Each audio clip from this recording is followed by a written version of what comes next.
everyone. As you can see, I have a very special guest with me here today.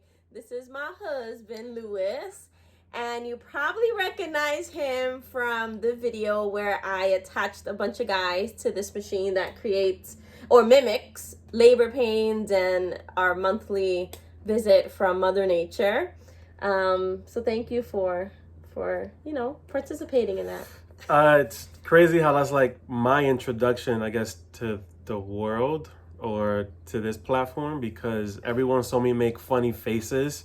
It was very painful, I have to say. Like, it wasn't staged. It wasn't like I wasn't exaggerating. At first, I thought he was exaggerating, like for the video. But once we stopped, like the film, I was like, "Was that real?" He's like, "No, that was real." No, it was very painful, and I mean, I already had respect for my wife, obviously after seeing seeing her give birth. But my respect, I mean, shout out to all the women out there because you guys are really strong.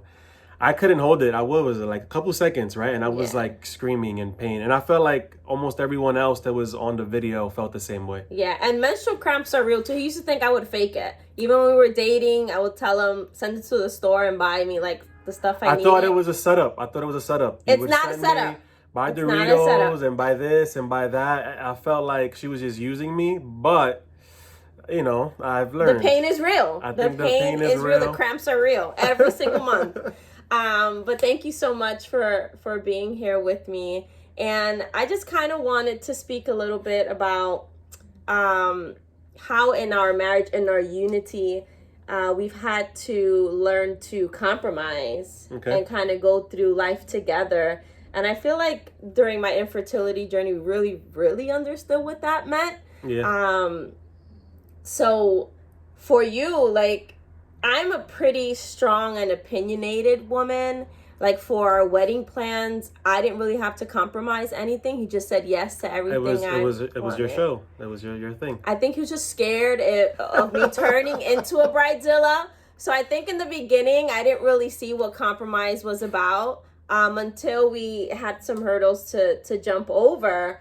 But he was always very adamant about naming our children after him and of course all his brothers. Because we're all Louis, and I feel like we had to continue, the pattern or the legacy. We had to get. My father started before my father because my grandfather's name is Louis. My father's name is Louis. All my brothers' names is Louis. Your dad just had no other names. All my dad's kids, they're all Louis. Yeah, that wasn't gonna happen with me. So I wanted to name our son Louis. No.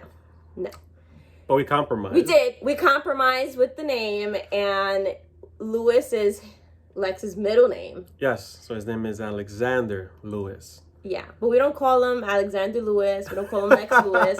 Louis is on the birth certificate just so that Louis, my husband, can feel happy and satisfied that the legacy continues. After this video, I'm going to start calling him Louis. No, you're not. No, you're not. No, he's not. He's not going to do that. So, like, on a more serious note, we started having issues just trying to figure out when to start to try to have children. For some reason, I always felt like it was going to take me a little longer than other women I've seen. So I wanted to start at one point, right? And Louis wanted to start a whole year after when I wanted to start. What was it? It was when you wanted to start originally. I wanted to start in January, for instance. Oh, I want to start in January. He's like, no, I want to start January of next year. All right. And I'm like, no, that's a whole year after. Like, it's my body. I want to start trying to have kids now. I'm not going to get pregnant fast. I don't know why. I just always know I was going to get pregnant fast. And he's like, no, but we still need to travel. We still need to do things. I wanted to enjoy my marriage, First couple of years, I wanted to enjoy it. I mean, I was enjoying it. I just wanted a baby. So I think that was our first big clash on not really seeing eye to eye. I remember you would ask me questions like, but why? Because my response of like, oh, I just want to enjoy or I want to travel a little more wasn't enough. And then I remember at one point it was like finances. Like I also wanted to start making more money, or I wanted us to have more money. And I felt like that wasn't like really enough of an answer for you, but you kept pushing it. But I think, when was it that you, I guess, we were able to compromise? Because I felt like he was always pushing one point. Yeah. I was pushing another. So it when always do you ends up think being like a fight about it. did. And it's just like, forget it, I'm not mentioning kids anymore because I can't talk to you. But he couldn't really talk to me either. So I think I finally reached out to a friend. She's kind of like she's an older woman, someone who I kind of could go to complain about my husband on a serious note. And I texted her, I'm like, I'm going to stab my husband. And she's like, okay, hold on. I didn't know that part. The stabbing part? Okay. You were getting me really angry. So I wrote to him, I was like, I'm going to stab my husband. Like, he's not understanding what I want. He's not getting it. And she was like, okay, let's backtrack. Why do you want to stab him? And so I explained to her, like, he wants to start having children a whole year from now. And I want to start now. And I don't think it's fair that we're putting such a, like, 12 months away. Like, why can't we just start now? Like, I want a baby now. I want to start now. I feel like it's going to take me a while. So I already kind of felt that it was going to take me a while. And I felt like God was kind of preparing me for that season. But I was being very stubborn about it. But I'll leave that story for another day. So my friend tells me, why don't you just compromise and meet in the middle and start in 6 months? So it's 6 months after you want and 6 months before he wants. So I'm like, you can't compromise with a human life. Like, I was very adamant about starting now. But she was right. I mean, in marriage, in relationships, even when you're family and your friends, right, you need to know how to compromise. You cannot always get 100% of what you want. A relationship is like a give and take. You know, you give a little something, I give a little something. So I spoke to Lewis and we agreed. All right, we're going to start in 6 months instead of a year, instead of right now. Right. And I think that's when we finally, you know, saw eye to eye and we got like excited about trying to start a family. But then, of course, you know, it didn't go as planned, which I knew was going to happen. I knew it was going to happen. And I even got upset at him because I'm like, you see, I told you it was going to take a long time and you didn't listen to me and you thought I was crazy. But yeah. And now here I am feeling bad and I'm just like, man, like I should have listened. I should have started, or we should have started earlier. But I think, I mean, in my opinion, I feel like we were going to go through that regardless. Even if we started 6 months before, 6 months after. It was just going to be part of our story, I guess. But yeah, but I do remember that time. There was a lot of back and forth. Every time a kid was, you know, a baby would be mentioned, it would end like in somewhat like of an argument between us because we both had different ideas or different timelines. Yeah. But like you said, I feel like in a relationship, you know, it's a give and take. I can't have everything go my way. You can't have everything go your way.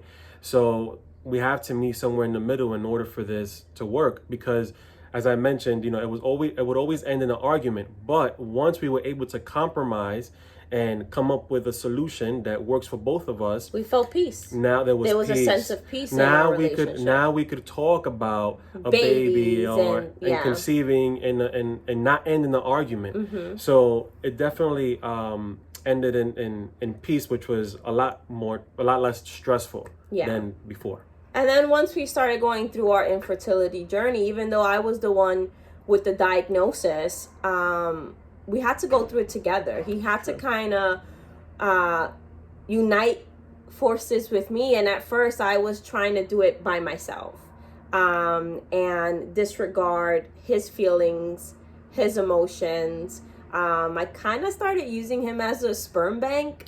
And I just didn't understand that that's how he was feeling. I didn't think men could have like certain types of emotion or be sensitive. Men have feelings too. Yes, they do. But we'll save that story for another day. Right. Okay. So yeah, but he had to kind of join me in this journey, or I had to let him join me, and we had to kind of be a unit to get through this together. I think it took a lot of understanding on my part as well, because I remember seeing you like whenever that time of the month would come. Obviously that was an indicator that you wasn't pregnant, right? And I would see you come out the bathroom for, let's just say, with your eyes red or your eyes swollen because I knew you was crying, right? Or I knew it was that time. So I kind of wanted, like, I played whatever role you gave me, right? At first, I know you didn't really want me to be part of it, or you felt like it was only your battle or your thing to go through on your own. So I would kind of be on the sidelines, kind of like just watching her and see what she was going through, how she's feeling, so that I could adjust my behavior accordingly, right? Like I would try not to ask her so many questions. I would try not to bug her, or I knew that if she didn't want to watch a movie with me, or she didn't want to go out with me, I knew why, right? So I would kind of just I guess participate as much as she would let me participate. But then I felt like we did have a conversation. We had a couple conversations on how this was also affecting me, and I felt like you was able now to understand my perspective, because not only, I know it's not necessarily me that I couldn't conceive, let's just say, I wasn't the one that was diagnosed with something, but you're still my wife, right? And of course I love you and I want you to be happy, so that would also affect me, right? So if I didn't see you happy, then I wouldn't be happy. And I don't know, I kind of wanted to be more involved, and I wanted to give you my support.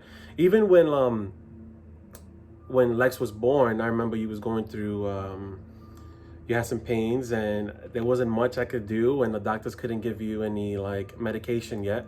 And I remember all I could really do was like just rub your back.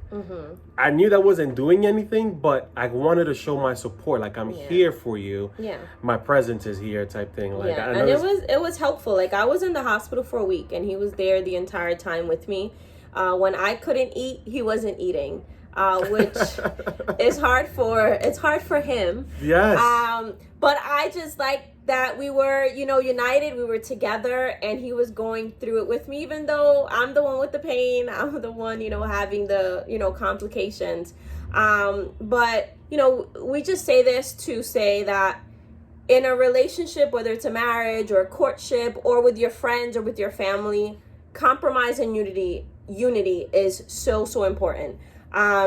You have to work together. You have to be a unit. You have to be on the same accord. In order to do that, you also have to know how to compromise and give and take. We can't be selfish and just everything about me. So thank you for joining me.